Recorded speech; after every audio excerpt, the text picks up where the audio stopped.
aujourd'hui, vous le savez tous, ce plan, ça fait pratiquement 4 ans qu'on le combat.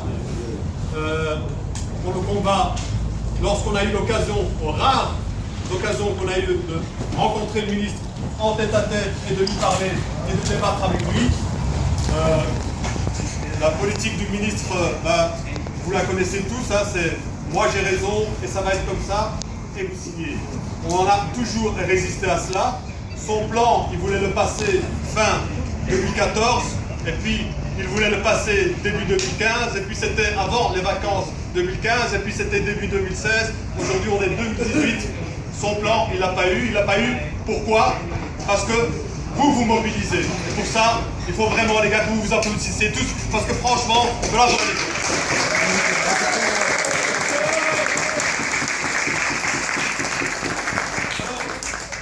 Alors, le fait qu'il n'y ait pas de plan, c'est bien, mais notre gros problème, c'est que il n'y a pas de plan d'un côté, mais il y a le chaos total dehors.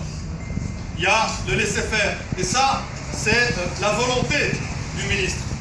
Parce que c'est une façon à lui de nous mettre la pression à nous, de nous faire ce chantage, de faire du chantage à la majorité dans son gouvernement, puisque son gouvernement ne lui a pas offert le plan qu'il voulait. Hein? Et donc, ça, c'est notre gros problème aujourd'hui. Alors, on vous avait dit que nos actions iraient crescendo. C'est vrai que la première, c'est pas facile. Hein? En plus, il neigeait ce jour-là. Vous avez été présents, malgré que c'était une opération statique, c'était un rassemblement. Aujourd'hui, on a fait un défilé dans le calme, en essayant de perturber le moins possible. Et nous l'avons fait, d'ailleurs, la police nous a remerciés pour ça. Et comme vous l'a dit Philippe, eh bien, la prochaine action, évidemment, elle sera nettement moins populaire.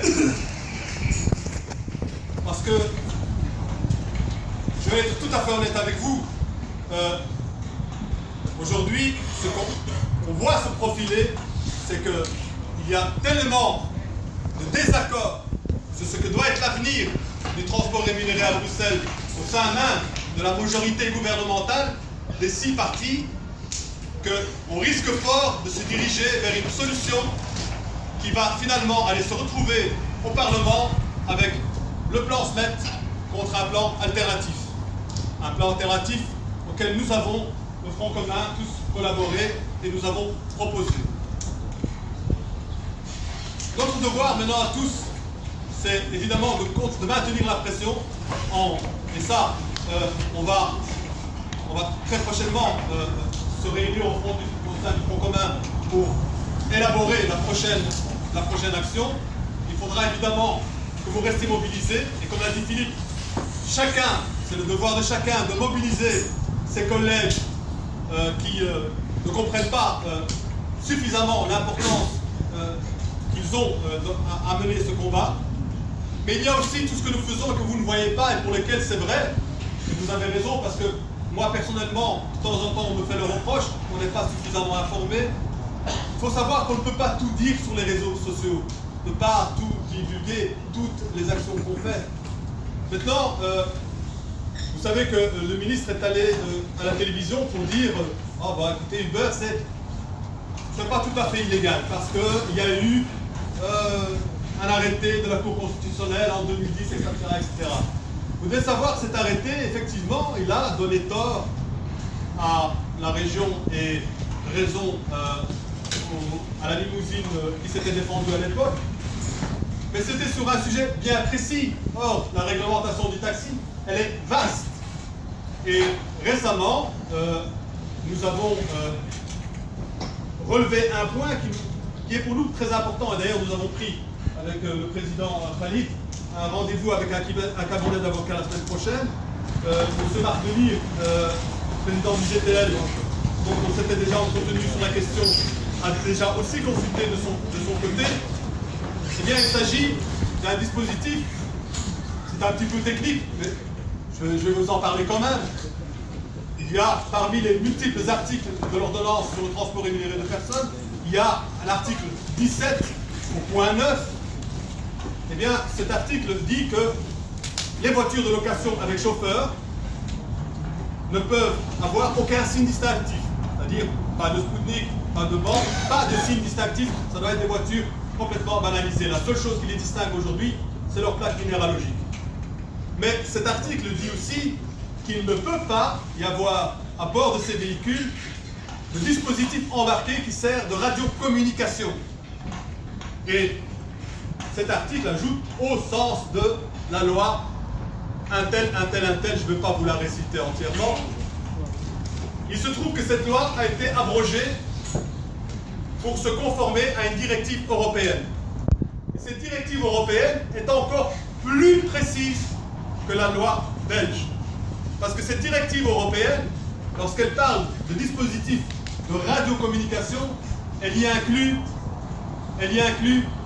la géolocalisation, la transmission des données par satellite, les paquets informatiques et les transmissions par Internet. Et elle dit que ces dispositifs ne peuvent pas se trouver à bord d'un véhicule de location avec chauffeur, même s'ils ne sont pas actifs. Cela veut dire quoi, de notre point de vue? Cela veut dire que même si on a sur son smartphone, à bord d'une limousine, une application de mise en relation, eh bien, c'est une infraction au regard de la loi actuelle. On est bien d'accord là-dessus? Et donc, nous allons, maintenant, nous avons fait des actions et nous allons continuer à faire des actions, mais d'un autre côté, nous allons continuer à travailler au niveau de la justice et demander et voir s'il est possible d'avoir une action en référé, c'est-à-dire en extrême urgence, pour dire, voilà, tout démontre que les véhicules qui roulent avec Uber roulent avec un dispositif qui sert de radiocommunication au sens de l'article de la loi et demander qu'on agisse de ce côté-là. Ça, c'est la prochaine action en justice qu'on a l'intention de mener. Mais il faut expliquer aussi que la FEPET a déjà déposé, le Front commun a déjà déposé une plainte au pénal qui dure depuis maintenant presque 3 ans. Et dernièrement, il y a eu Effectivement, le juge d'instruction, parce que bon, évidemment, la plainte que nous avons déposée, elle a failli être classée, parce qu'on a eu un juge d'instruction qui trouvait que bon, il n'y avait pas suffisamment de charges que pour aller plus loin et poursuivre.